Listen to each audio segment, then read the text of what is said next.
Hello and welcome to SaltWire today for Tuesday, February 14th. I'm your host, Kate Walker. Many residents in HRM spent the morning dusting off and digging out after a heavy snowfall overnight. The HRM saw between 15 to 30 centimeters of snow as expected, with the hardest hit areas being Halifax and Dartmouth. It made for a messy evening commute home last night and for some this morning. The Halifax Regional Centre for Education delayed the start of school by 2 hours.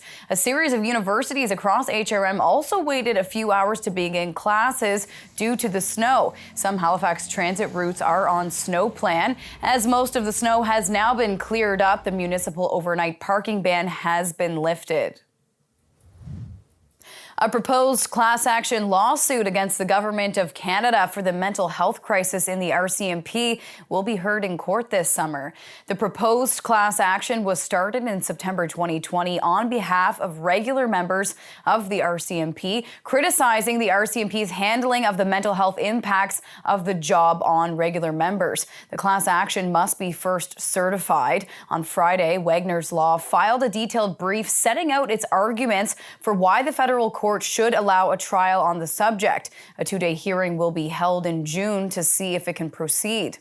External intervention is necessary based on this long history of the RCMP being made aware of the link between operational stress injuries and the inherent nature of the job, combined with the fact that there have been external reviews and audits and criticism of the RCMP and the manner in which it's implementing these programs and services.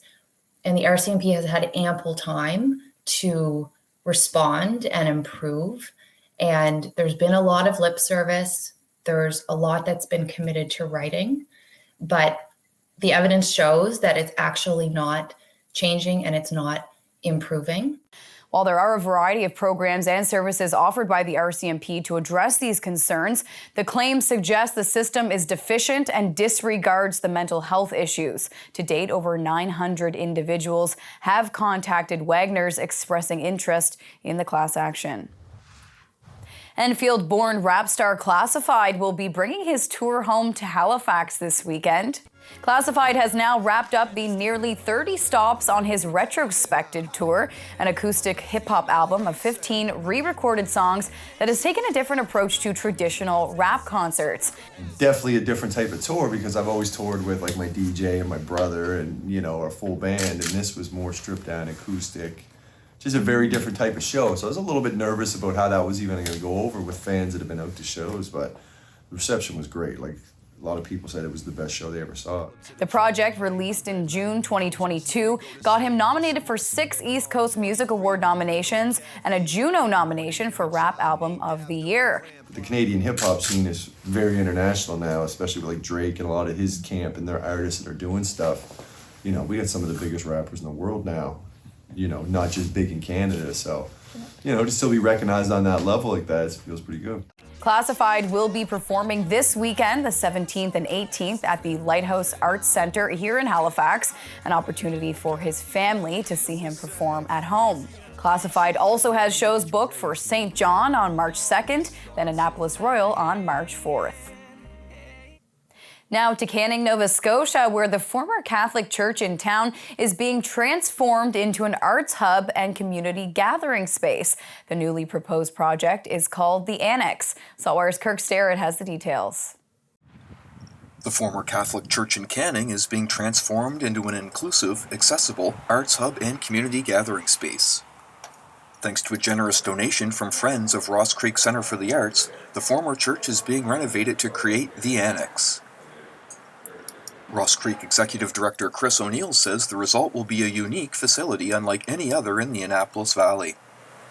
You know, obviously it's based in Canning and we're very proud of being part of the village, but our catchment area is much larger than that. And what we're really hoping is that this will be, as an extension of Ross Creek, something that in this little tiny rural community, we actually have access to things that people in large cities sometimes don't even get, but in our context in a way that is still approachable and meaningful for us as community members. She says there seems to be a growing level of excitement as community members begin sharing their ideas and suggestions for the new space. It's been amazing, the feedback that we've gotten as the annex has started to really take shape, so that I actually gasped out loud the other day because we often go just from the village up to the center and back, so I hadn't seen it from this side. And then I drove into Midas and came back, and I just, my breath was taken away. We're so proud of it. And I think that's kind of been the reaction of a lot of people. And so what's really interesting is we have a roundtable coming up, and we've had unbelievable response. So we've got over 70 people coming to that to find out more and to be part of that conversation. Reporting in Canning for the SaltWire Network, I'm Kirk Starrett. Time now for the Atlantic Sports Wire, presented by Scott Squires. The Maritime Women's Basketball Association is preparing for Season 2 starting in early May. And while Season 2 is front burner right now, there's also big plans for the league beyond this season. Expansion is huge. I think that's something that comes up through every conversation that I'm having. And the challenge is being it costs, right? Every time that you look to add a new team, there are travel increases in fees that happen with every franchise because you have a new team, right? So you have to start budgeting for an extra weekend, more gym time, more live streaming. It's not to say that it can't happen, but we know that we have to be, I guess, financially sound and sound as a league in terms of our structure in order to have those additions join. I know that there's certain things that you can't talk about or perhaps divulge at this particular juncture, but are there some locations, some communities that you kind of have on the radar that you'd like to expand to? Yeah, absolutely.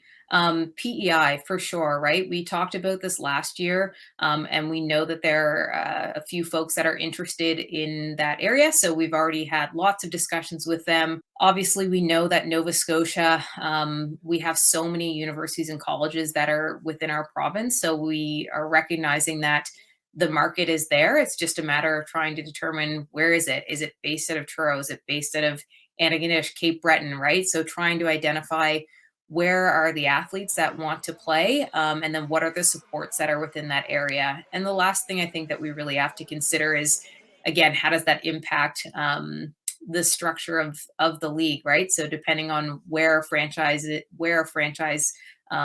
pops up in 2024, do we need to start putting our league into divisions? So we have kind of a Nova Scotia division and a PEI New Brunswick division. So lots of things to consider, but PEI and likely another team in Nova Scotia, those would be the two areas that are really on the radar right now.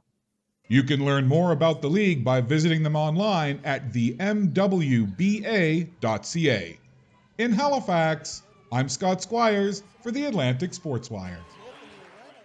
Thank you, Scott. On to weather now. To see what's coming up in the forecast, we're going to check in now with our weather specialist, Alistair Alders. Thanks, Kate. Well, this 15 to 30 centimeter snowfall here in HRM. Just a reminder that it is still indeed winter. However, the temperature roller coaster will be continuing, and it's going to be feeling more spring-like for the second half of this week. This evening, though, it will be chilly. Clouds will be clearing out, so we'll see clear skies during the overnight hours. The temperature this evening will be near -7, and we wake up near -10 on our Wednesday morning. But a nice, bright, sunny start to the day. Winds also diminish overnight tonight. But temperatures do rise up to 3 degrees in the afternoon. We'll see increasing cloudiness, and that's ahead of a warm front, which will bring some showers to the Halifax area Wednesday night. Now, these showers should clear by early Thursday morning at the latest. The clouds also clear, so we're in for lots of sunshine on Thursday, and that sunshine will aid in temperatures rising up to the double digits. Yes, forecasting double digits right now in Halifax on Thursday, so it's going to be a beautiful day. Our next system arrives on Friday in the form of periods of rain. Kate. Thank you, Alistair. That's all for now. For more extended video and full online articles, stay tuned to saltwire.com. And you can find us on YouTube, Instagram, and Twitter. I'm your host, Kate Walker. Thank you for joining us, and we'll see you back here tomorrow.